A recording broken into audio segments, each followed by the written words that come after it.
తెలంగాణలో digital payments పై ED నిఘా పెట్టింది. రోజువారీ లెక్కలను తీసుకుంటున్న ఎన్నికల సంఘం అనుమానిత ఖాతాలపై కన్నేసి పెట్టింది.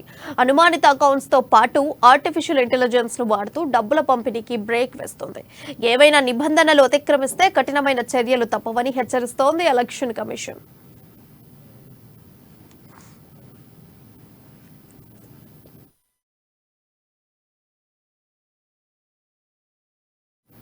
ఇక తెలంగాణలో ఎన్నికలు దగ్గర పడుతున్న నేపథ్యంలో నగదు పంపిణీని కట్టడి చేసేందుకు ఎన్ని రకాల దారులుంటే అన్ని మార్గాలపైన నిఘా పెట్టింది ఎన్నికల సంఘం.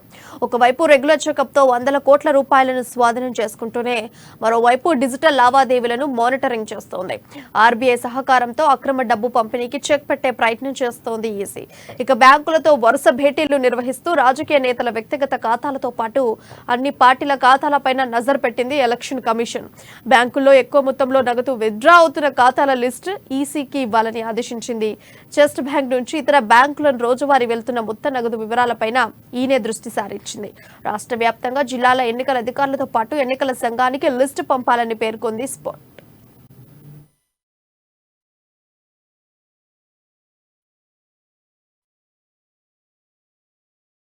దేశవ్యాప్తంగా డిజిటల్ పేమెంట్స్ భారీగా పెరిగిన నేపథ్యంలో Google Pay, PhonePe, Paytm వంటి లీలలపై ఈ దృష్టి సారించింది. ఆన్లైన్ ద్వారా ఓటర్లకు డబ్బులు పంపుతున్న అంకెలపై అధికారులకు హెచ్చరికలు జారీ చేసింది.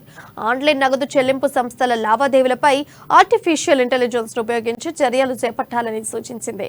సాధారణంగా Google Pay, PhonePe, Paytm తదితర డిజిటల్ చెల్లింపులపై National Payments Corporation of India నిఘా ఉంటుంది. తద్వారా ఆ సంస్థ సహకారంతో భారీ డిజిటల్ చెల్లింపులపైన అనుక్షణం మానిటరింగ్ చేయాలని సూచించింది.